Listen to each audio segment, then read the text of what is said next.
Brian and Kenzie on Q101. If you missed the golden ticket keyword, we'll give it to you in about 10 minutes because we have more important matters. It's hard to say that right now because the golden ticket's the most important thing on earth, the greatest radio contest in history. But we have a special day here with Lollapalooza just ending a few days ago. Started Thursday, and Case, the producer, made sure on Thursday that myself and Kenzie said, okay, listen, I know we have to get there. We're covering all day. They're long days, 4 days in a row with Q101 at Lollapalooza. But you have to get there Thursday. The first band is Silly Goose on the Grove stage. They open Lollapalooza. And I was, okay, I trust Case in these situations. He's first on everybody. He was first on Turnstile. Give me some more, Case. Military Gun, Spiritual Cramp, Silly Goose, Dexter and the Moon Rocks. The list goes on. I've got a pretty high batting average on this. Certainly doing it. So I agree. Silly Goose is my favorite, though, of those. Noted. And I will say, he had to drag me because I was a little after the show. I usually need to sit for a little bit. We've been up since 3 a.m. He's a big sitter. He dragged me over there. We got to the Grove stage when they started, and it sounded like this. Just move. I need the keys to the city in a big red car while I ride real pretty. Just move. I need some violence in this place. Rush a barricade and say it to my face. Just move. I need the keys to the city in a big red car while I ride real pretty. Just move. We're gonna bring the pain. This whole town's gonna feel the rage. In 21 seconds, they became my favorite band, and all their bands don't cease to exist in my memory anymore. Favorite band ever. Ever.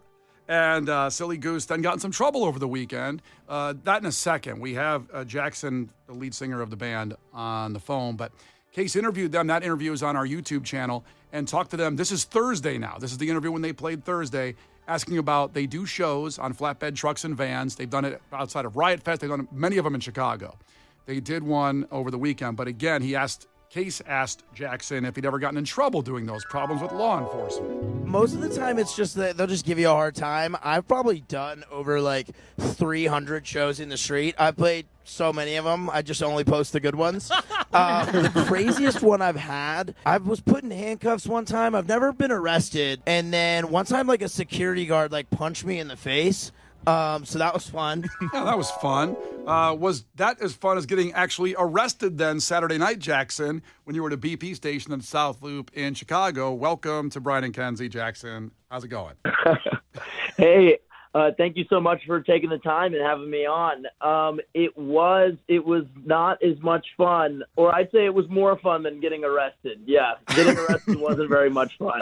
No, that is a bummer. Okay, so your band crushes and opens Lollapalooza and sets the tone for 4 days without question in epic fashion. Then you hang out in Chicago, and Saturday night you play at a BP station in the South Loop, outside on a flatbed truck, and then you take it from there and explain to me that arrangement and what happened from there with the Chicago police. Yeah, so we played Lala on Thursday, and then we just kind of thought, why not play, just keep playing each night since we're here in the city and kind of get our name out there to more people. We actually did the same thing last year, and that's how we got on the festival. We did the same thing last year, and we had this agreement with the dude who runs the gas station, and he was cool with us playing there. And then we would just give him a couple $100 each night. So we went to go do the same thing this year. And he said we were all good and that we could play at the gas station. It's all on the camera footage of him agreeing to it. But good. The cops showed up. We did it the first 2 nights, and everything was fine. And then Saturday night we were playing and the cop showed up, and I don't know if he changed his mind or what happened, but all of a sudden we stopped playing. I get off the van and then I'm put in handcuffs and brought to the police station. They said they didn't really say anything. They just said unruly conduct. And then the charge I got was criminal trespassing. So I don't really know what happened there because he said he was cool with it, but that's my story. Well, maybe 3 days of the Goose, he'd had enough. I don't know. Yeah. It's not silly anymore. Go ahead, Kenzie. Well, I was going to say, did you see the cops talking to the gas station owner, and was he arrest him, or was he no, they paid me, or did they even talk to him? No, yeah, I didn't see, because also the van, so it might be kind of hard to envision, but the storefront was my back was faced to the storefront, And then I was facing all the people in front of me, like, while we were performing. And so, like, the storefront and the manager were, like, behind me. And, like, periodically, like, I would look behind and like, check. And then at first, in the beginning of the set, the guy who worked there is, like, standing in front in the crowd, like, smiling. So, but so when the cops got there, like, I saw the cars pull up, and then we kept playing. And then, like, when they walked over to the van, we stopped playing. But I never saw them, like, walk behind and talk to the guy first. Like, I could be wrong. I could have missed it. But and I'm sure they did talk to him, because I think he signed something. And this is all just, like, what I've heard from being at the police station. But I think he signed something for us to go to jail. I'm not really God, sure. you better get your money back. That's a bummer. Yeah. I mean, did your van at least get a free tank full, out of the deal? Or? No, unfortunately not. No. Oh, bummer. Jackson, did only you get arrested or also the rest of your band? No, yeah, it was funny because it was only me. Ah, that sucks. which I The was rest of the happy geese are free. Yeah. I was happy that it was only me, because so that way there was, like, the guys were still there to deal with the van, and, like, it didn't get impounded or any of that. But yeah, it was like they got me off the van, and then they did not care about arresting anyone else. It was just me. Honestly, I'd Did feel. you, like, hit on a girl or something, and it ended up being the gas stations? Like, why? If I was your bass player, I'd feel bad that I didn't get arrested. To be honest, my street cred's not The good. street cred would be tough. Well, so that is interesting to note, because, like I said, as you started a GoFundMe for your legal fees on this, because you say so eloquently in the GoFundMe, this could affect our future as a band, because to play overseas, having a criminal trespass on my record could stop us from going overseas to perform with a work visa. Is that right? Yeah. So, so after this happened, I spoke to, like, our manager and our lawyer, and just kind of, like, got their advice on how they think I should proceed. And pretty much we have to hire, like, an attorney who practices in Illinois. I have a court date in September, so I have to come back to Chicago September 2nd and go to court.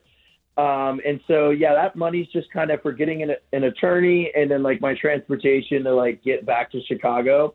I don't have, like, an exact amount of how much it'll cost, but that's kind of how much we think it will.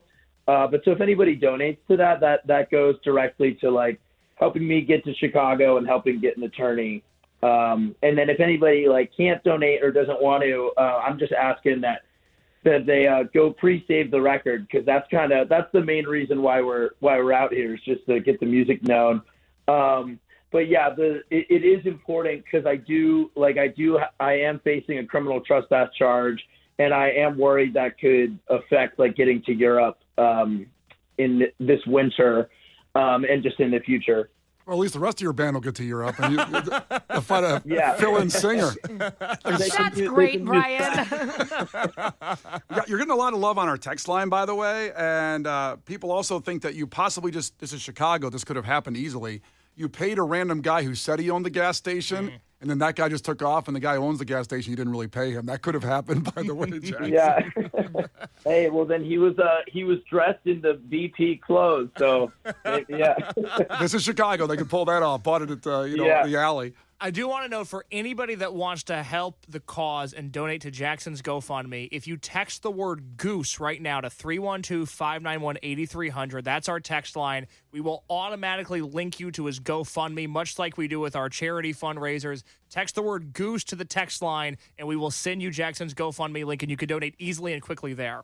Jackson, let's just say a lawyer is listening right now and wants to help you. What would be a good way to contact you? Because maybe a lawyer is like, you know what? I'm going to help this guy out. He got totally screwed. I'm down with the Goose. How can they get a hold of you? Yes, the best way for them to get a hold of us would either be message us on Instagram, which is Silly Goose ATL, or send our manager an email, which is Andrew@ProudDadCreative.com. Proud Dad Creative. Either one of those two ways. And Okay. if you don't remember that, I have his email and I can help you out. So just text in. Contact the I can station, help yes. everybody. I can facilitate everything. Yeah, Let's get you a lawyer. I mean, we do have a lot of lawyers that advertise on the show. I would think one would do it pro bono to help you out. But we also, Jackson, a Chicago cop just texted in and said, as a Chicago cop, please tell Jackson Foster that this is Cook County, and if you are being arrested for a petty offense like criminal trespass, this is the place to do it. Because he says don't hire a lawyer, just attend the court date. It will more than likely get thrown out. Even if it isn't thrown out, it'll probably just be a fine that'll be cheaper than a lawyer. That's just a recommendation from a Chicago cop who just texted in, Jackson. I hope he's right. My lawyer told me they're not on my side. Not good.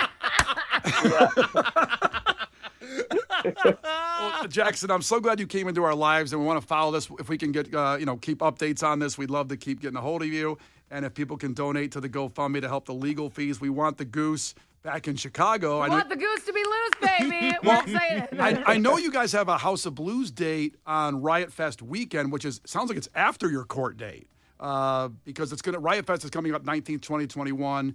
And your date at the House of Blues, I believe, is the 20th. I believe the 20th, yes. So you're here Riot Fest weekend. So I guess you'll do the flatbed truck thing again on Riot Maybe Fest not. weekend, or not? No, maybe not that day. We'll be on tour with it's a band called Landmarks, and they're taking us out.